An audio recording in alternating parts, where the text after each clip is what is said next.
ನಮ್ಮೊಂದಿಗೆ ಇದೀಗ ವೀಣಾ ಕಾಶ್ಯಪ್ನವರು ಇದ್ದಾರೆ, ಅವ್ರನ್ನ ಮಾತನಾಡಿಸ್ತೀನಿ. ಮೇಡಮ್, ಈಗ ರಾಜ್ಯದಲ್ಲಿ ಸದ್ಯ ಈಗ BJP ವರ್ಸಸ್ ಕಾಂಗ್ರೆಸ್ ನಡೀತಾ ಇದೆ.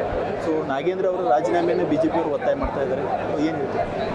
ನೋಡಿ, ಅವರು ಅಭಿವೃದ್ಧಿ ಕೆಲಸಗಳನ್ನು ಒಂದು ಸಹಿಸ್ಕೊಳ್ಳುವಂಥ ಶಕ್ತಿ ಇಲ್ಲ. ಮೊದಲನೇದಾಗಿ ವಿಶೇಷವಾಗಿ ಇವತ್ತು ಅವರಲ್ಲೇ ಒಂದು ಭಿನ್ನಾಭಿಪ್ರಾಯಗಳಿದ್ದಾಗ, ಅವರಲ್ಲೇ ಒಗ್ಗಟ್ಟಿಲ್ದಾಗ ಇದನ್ನೆಲ್ಲ ತೀರ್ಮಾನ ಮಾಡೋದಕ್ಕೆ ನಮ್ಮ ಹೈಕಮಾಂಡ್ ಇದೆ. ಅವರ ಸರ್ಕಾರದಲ್ಲಿ BJP ಹಿಂದಿನ ಅವಧಿಯಲ್ಲಿ ಯಾವ ರೀತಿ ಏನೇನಾಗಿತ್ತು, ಭ್ರಷ್ಟಾಚಾರಗಳು ಏನೆಲ್ಲ ಆಗಿದ್ವು, ಯಾರ್ಯಾರೆಲ್ಲ ಜೈಲಿಗೆ ಹೋಗಿ ಬಂದಿದ್ರು, ಅದನ್ನು ಒಂದ್ಸರಿ ಅದನ್ನು ಮೆಲ್ಕು ಹಾಕಿದರೆ ಇದು ಮಾಡ್ತಾ ಇರೋವಂಥದ್ದು ಸೂಕ್ತನೋ ಏನೋ ಅಂತೇಳಿ ಅವ್ರಿಗೆ ಗೊತ್ತಾಗುತ್ತೆ. ಇದನ್ನೆಲ್ಲ ತೀರ್ಮಾನ ಮಾಡೋದಕ್ಕೆ ಹಿರಿಯರಿದ್ದಾರೆ, ನಮ್ಮ ಹೈಕಮಾಂಡ್ ಇದೆ. ಅವರು ಮಾಡುವಂಥ ಕೆಲಸ ಬಿಟ್ಟು ಒಂದು ಜನರ ಒಂದು ಅವರ ಗಮನವನ್ನು ಬೇರೆ ಕಡೆ ಸೆಳೆಯೋದಕ್ಕೋಸ್ಕರ ಈ ರೀತಿ ನಡೆಸ್ತಾ ಇದ್ದಾರೆ. ಮಾಡಲಿ, ಅವರು ವಿರೋಧ ಪಕ್ಷದಲ್ಲಿದ್ದಾರೆ, ಮಾಡುವಂಥದ್ದು ಅವ್ರದ್ದು ಮಾಡ್ತಾ ಇದ್ದಾರೆ. ಬಟ್ ಅವ್ರದ್ದು ಹಿಂದಿನ ಒಂದು ಅವಧಿಯಲ್ಲಿ ಏನಾಗಿದೆ ಅದನ್ನು ಒಂದ್ಸರಿ ಮೆಲ್ಕು ಹಾಕಲಿ ಅಂತೇಳಿ ನಾನು ಹೇಳೋದಕ್ಕೆ ಬಯಸ್ತೀನಿ. ರಾಜ್ಯದಲ್ಲಿ ಬರ ಆವರಿಸಿದೆ. ಸೊ ಅಧಿವೇಶನ ಇದ್ರ ಬಗ್ಗೆ ಚರ್ಚೆ ಆಗಬೇಕಿತ್ತು. ಸಾಕಷ್ಟು ಸಮಸ್ಯೆಗಳಿದ್ದಾವೆ. ಬರೀ ಒಂದೇ ವಿಚಾರಕ್ಕೆ BJP ಅವರು ಈಗ ಮಾಡಿದರೆ ಎಷ್ಟು ಜನರ ತೆರಿಗೆ ಹಣ ಫೋಲ್ ಆಗ್ತಾ ಇಲ್ವಾ? ಖಂಡಿತವಾಗ್ಲೂ ಇದನ್ನು ಅವರು ಅರ್ಥ ಮಾಡ್ಕೋಬೇಕು. ಇವತ್ತು ಇರುವಂಥ ಒಂದು ಅವಧಿಯಲ್ಲಿ ಯಾರ್ಯಾರೆಲ್ಲ ಶಾಸಕರಾಗಿ ಆಯ್ಕೆ ಆಗಿ ಬಂದಿದ್ದಾರೋ BJPಯಿಂದ, ಯಾರೆಲ್ಲ ಅಭಿವೃದ್ಧಿ ಕೆಲಸ ಮಾಡಬೇಕು ಅಂತಿದ್ದಾರೋ, ಇವಾಗೆಲ್ಲ ಪರಿಸ್ಥಿತಿ ನೀವು ನೋಡ್ತಾ ಇದ್ದೀರಾ. ಬರ ಪರಿಸ್ಥಿತಿ ಆಗಿರ್ಬೋದು, ಸಾಕಷ್ಟು ಗ್ರಾಮೀಣ ಪ್ರದೇಶಗಳಾಗಿರ್ಬೋದು, ನಗರ ಪ್ರದೇಶಗಳು ಡೆವಲಪ್ ಆಗಬೇಕಾಗಿದೆ.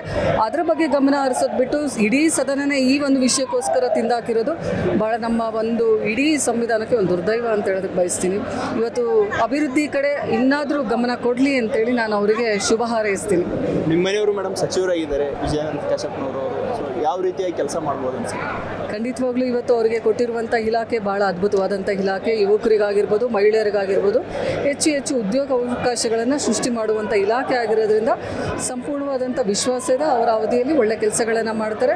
ಪ್ರತಿಯೊಂದು ಜಿಲ್ಲೆಯಲ್ಲೂ ಕೂಡ ಇವತ್ತೇನು ಸಣ್ಣ ಕೈಗಾರಿಕೆಗಳನ್ನು ಸ್ಥಾಪನೆ ಮಾಡೋದ್ರಿಂದ ಹಿಡಿದು ನಮಗೇನು ಹ್ಯಾಂಡ್ಲೂಮ್ ಬರುತ್ತೆ, ಖಾದಿ ಬರುತ್ತೆ, ನಮ್ಮ ಉತ್ಪಾದನೆಗಳನ್ನು ಒಂದು ಹೆಚ್ಚು ಪ್ರಮೋಟ್ ಮಾಡುವಂಥ ಕೆಲಸ ಅವರಿಂದ ಆಗುತ್ತೆ ಅನ್ನುವಂಥದ್ದು ಸಂಪೂರ್ಣವಾದಂಥ ವಿಶ್ವಾಸ. ಮುಖ್ಯವಾಗಿ ಉತ್ತರ ಕರ್ನಾಟಕ ಭಾಗದಲ್ಲಿ ನಿರುದ್ಯೋಗದ ಸಮಸ್ಯೆ ಇದೆ ಮೇಡಮ್, ಅದಕ್ಕೆ ಏನು ಒತ್ತು ಕೊಡ್ತಾರೆ ಅಂತ? ಖಂಡಿತವಾಗ್ಲೂ ಈಗ ಅದನ್ನೇ ಹೇಳಿದ್ದು ನಾನು. ಉತ್ತರ ಕರ್ನಾಟಕ, ದಕ್ಷಿಣ ಕರ್ನಾಟಕ ಎಲ್ಲ ಕಡೆನೂ ಇವತ್ತು ನಿರುದ್ಯೋಗ ಸಮಸ್ಯೆ ತಾಂಡವ ಆಡ್ತಾ ಇರೋದ್ರಿಂದ ಹೆಚ್ಚು ಹೆಚ್ಚು ಅವರು ನಿರುದ್ಯೋಗದ ಕಡೆ ಒಂದು ಗಮನ ಹರಿಸಬೇಕು ಅಂತೇಳಿ ಇವತ್ತು ಅವರು ಒಂದು ಓದ್ ತಗೊಂಡ ದಿನದಿಂದನೂ ಕೂಡ ಸಂಕಲ್ಪವನ್ನು ಮಾಡಿದ್ದಾರೆ. ಅವ್ರ ಅವಧಿಯಲ್ಲಿ ಆದಷ್ಟು ನಿರುದ್ಯೋಗಿಗಳಿಗೆ ಒಂದು ಉದ್ಯೋಗ ಅವಕಾಶ ಸಿಗಲಿ ಅಂತೇಳಿ ನಾನು ಕೂಡ ಆಶಿಸ್ತೀನಿ. ಅದರ ಪರವಾಗಿ ನಾನು ಕೂಡ ಅವ್ರ ಜೊತೆ ನಿಲ್ತೀನಿ ಅಂತ ಹೇಳ್ತೀನಿ. ಈಗ ಮೇಡಮ್, ಸಚಿವ ಸಂಪುಟ ಫುಲ್ ರೆಡಿ ಆಗಿದೆ, ಬಟ್ ಮಹಿಳಾ ಸಚಿವರೇ ಇಲ್ಲ. ಸೊ ಯಾಕೆ, ಏನು? ಮಹಿಳಾ ಸಚಿವರು ಖಂಡಿತವಾಗ್ಲೂ ಕೊಡ್ತಾರೆ. ಬರುವಂಥ ದಿನಮಾನದಲ್ಲಿ ನಾವು ಮಹಿಳಾ ಸಚಿವರನ್ನು ನಾವು ನೋಡ್ಬೋದು. ಒಂದಿಷ್ಟು ಅವಧಿ ಬೇರೆ ಬೇರೆ ಇರೋದ್ರಿಂದ ಕಾರಣಾಂತರಗಳಿಂದ ಸ್ಥಗಿತಗೊಂಡಿದೆ ಹೊರತು ಮಹಿಳಾ ಸಚಿವರು ಇಲ್ಲದೇ ಸರ್ಕಾರ ಇಲ್ಲ ಅಂತ ಹೇಳೋದಕ್ಕೆ ಬಯಸ್ತೀನಿ. ಮಹಿಳೆಯರಿಗೆ ಯಾವತ್ತೂ ಕೂಡ ಕಾಂಗ್ರೆಸ್ ಪಕ್ಷ ಸ್ಥಾನಮಾನಗಳನ್ನು ನೀಡ್ತಾ ಬಂದಿದೆ. ಇದನ್ನು ಕೂಡ ಸಚಿವ ಸ್ಥಾನವನ್ನು ನೀಡ್ತದೆ ಅನ್ನೋಂಥ ಭರವಸೆ ನನಗೆ. ಬಟ್ ಯಾಕೆ ಲೇಟ್ ಆಯಿತು ಅಂತ ಮೇಡಮ್? ಹೇಳಿದ್ವಲ್ಲ, ಒಂದಿಷ್ಟು ಬೇರೆ ಬೇರೆ ಆಲೋಚನೆಗಳು, ಇದನ್ನು ಕೂತ್ಕೊಂಡು ಚರ್ಚೆ ಮಾಡಬೇಕಾಗುತ್ತೆ.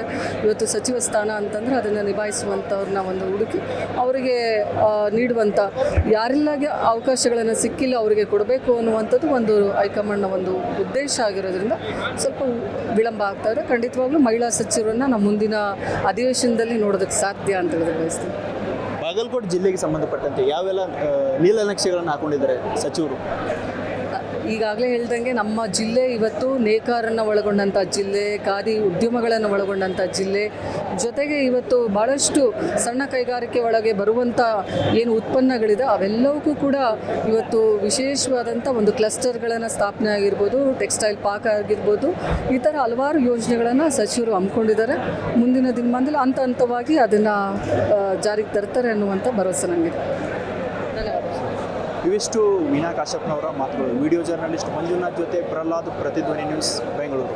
ಹೆಚ್ಚಿನ ವಿಡಿಯೋಗಳಿಗೆ ಪ್ರತಿಧ್ವನಿ ಯೂಟ್ಯೂಬ್ ಚಾನೆಲ್ ಸಬ್ಸ್ಕ್ರೈಬ್ ಮಾಡಿ, ಬೆಲ್ ಐಕಾನ್ ಕ್ಲಿಕ್ ಮಾಡಿ.